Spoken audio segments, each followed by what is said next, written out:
In this video I'm showing you my top 3 favorite Indian dishes.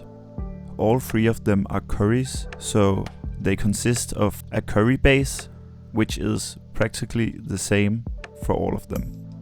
To be able to make this curry base, I need to make some ghee. I'm cooking butter for around 30 to 45 minutes. I took off some of the foam and then I sifted with a cheesecloth. Ghee is butter where you have cooked out all of the milk proteins, and then you are left with like this liquid gold that is better for frying. Basically you are making butter into an oil.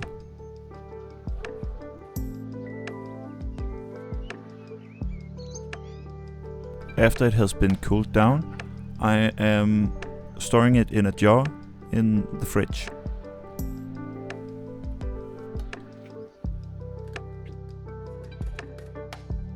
Next up, I am going to make some ginger garlic paste, which is essential for Indian curries. I used equal amounts of ginger and garlic. Because it would take a long time to peel off all of the garlic, I searched for a better method, and I found out that you could shake off a lot of the skin. Well, let's just say that it still took me a long time. I also used the ginger with the peel on, but I cut off the bad parts of the ginger.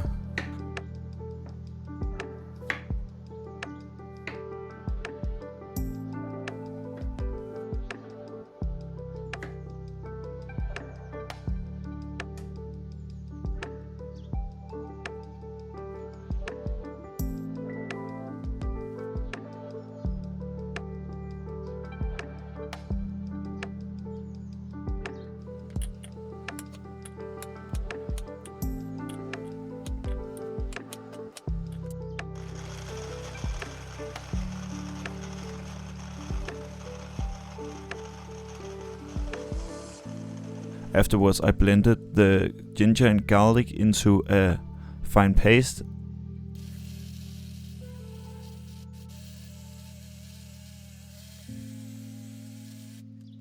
And I also added some salt and some oil. This helps it get into more of like a fine paste.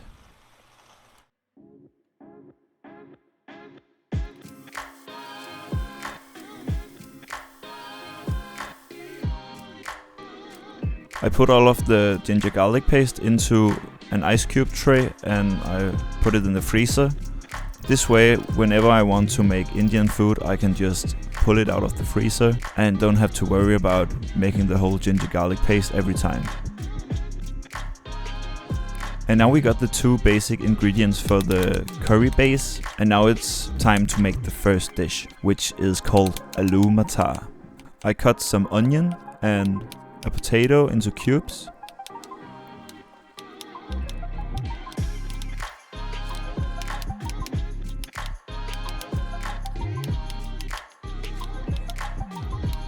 And then I also cut 2 big tomatoes into big chunks, and then I blended them until I had a puree.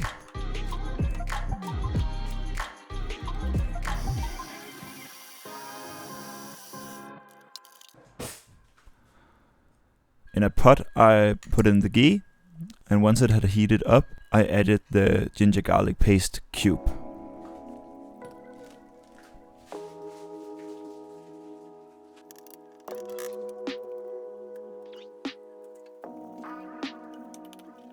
And then I added whole fenugreek seeds, whole cumin seeds, and whole mustard seeds. I let it all fry to cook out all of the rawness and to activate the whole spices. I added the onions and then I added a little bit of Indian chili powder, a bunch of garam masala, and then I toasted it for maybe a minute, which also helps with getting the aromas out of the spices.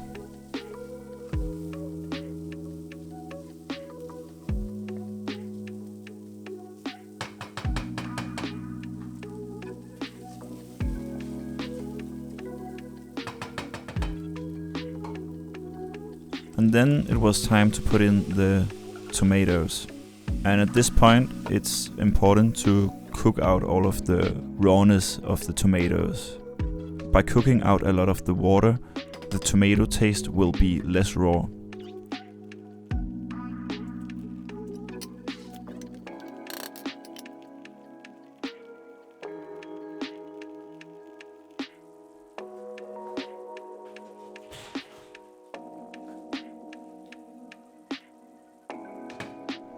Then I added in the potato cubes, and then I added some water and some salt.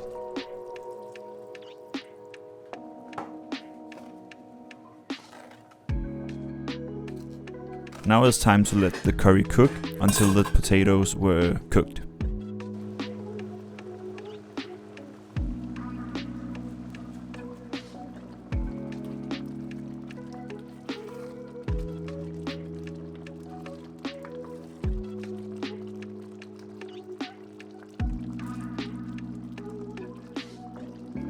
Afterwards, I added a bunch of frozen peas.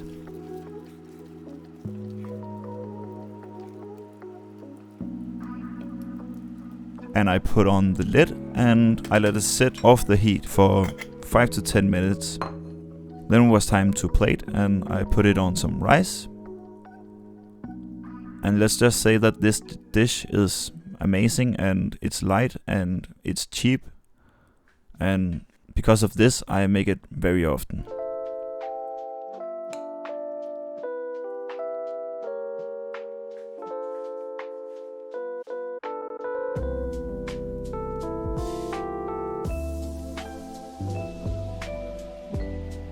Next up, I'm making Palak paneer. I will start by making paneer, for which I am getting 2 liters of whole milk into a boil.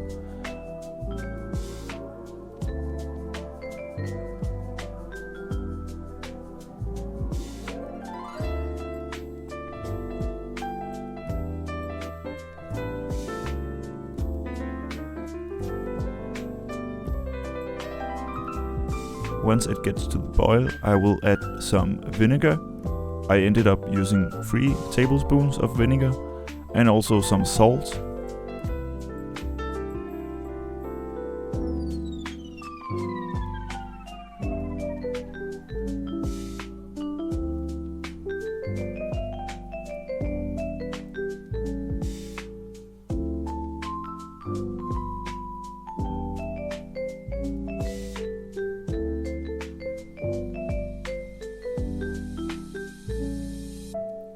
And afterwards I was sifting it with a cheesecloth.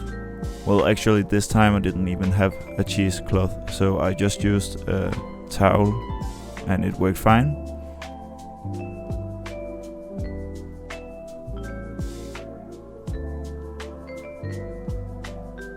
And then I let it cool down and I was trying to shape it. I ended up putting it in this little box, which it fit perfect in.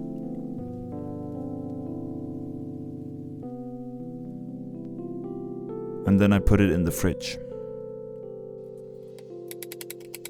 Next up, I diced an onion and I made the same Indian curry base.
The only difference is that I, for this one, used a can of tomatoes instead of blending fresh tomatoes.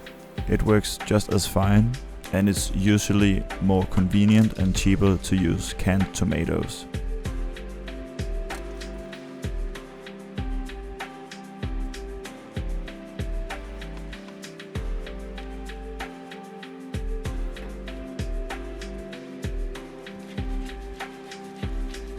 After the tomatoes had cooked down, I put in a bunch of spinach.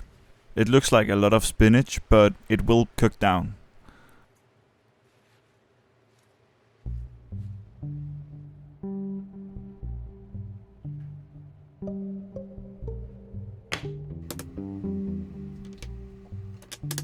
I also cut the paneer into cubes.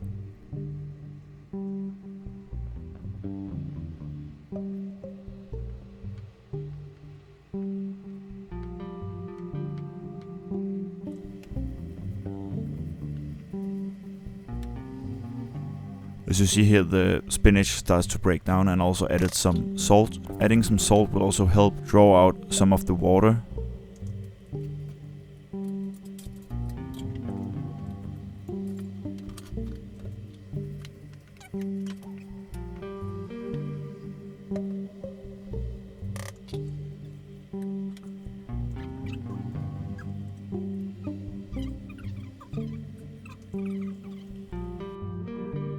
Then I added some cream. I let it boil for maybe 5 minutes.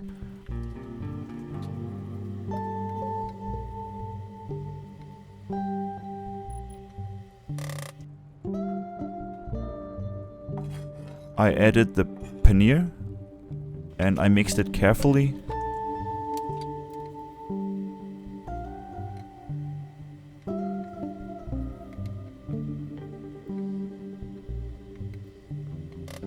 And then I also added some black pepper and put on the lid and let it stand for 10 minutes.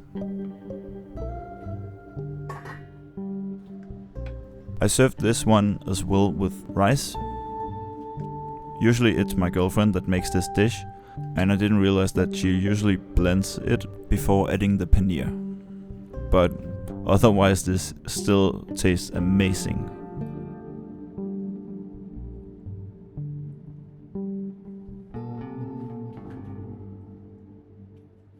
And now it's time for the last dish. This is tikka gobi masala. And for this dish I started out cutting some chicken breast into cubes.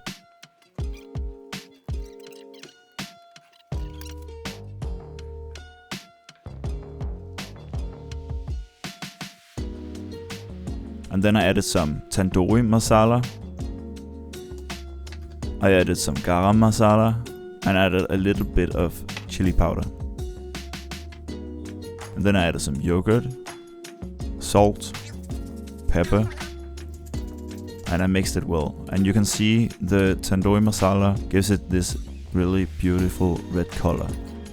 I let it marinate for a bit, and ideally I would marinate it overnight in the fridge, but I didn't have the time for that.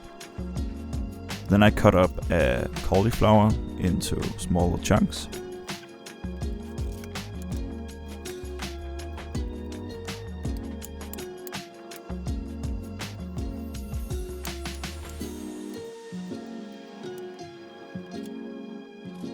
Added it all to a baking tray, covered it with oil and salt.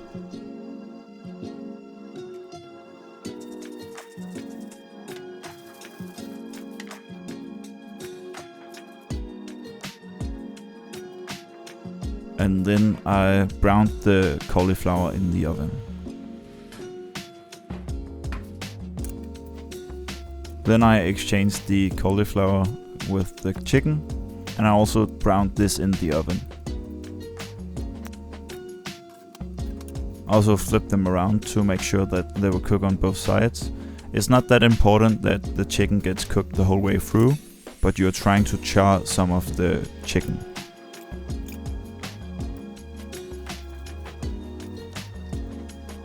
Then I made the curry base again.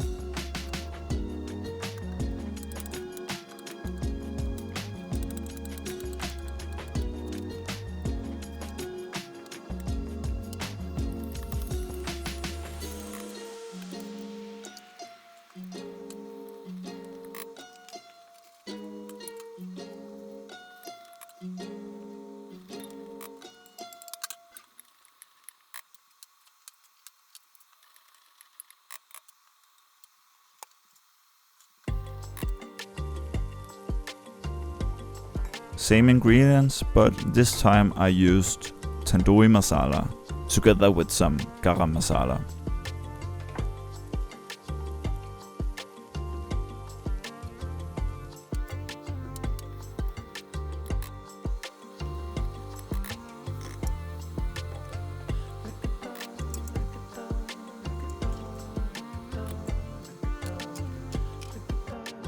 After the tomatoes had cooked down, I added my cauliflower and chicken. The pot ended being too full, so I ate some of the cauliflower. And then I mixed. And as the last touch, I put in some cream.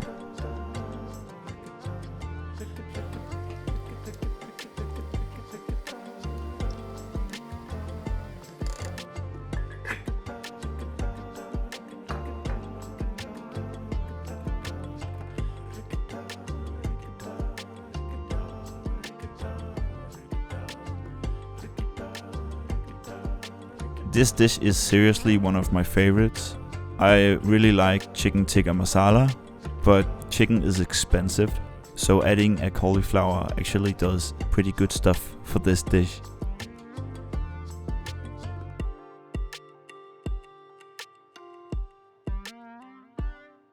And this was my 3 favorite Indian curries. I hope you liked this video, and you can support me by liking and subscribing to my channel. And I will see you in the next video.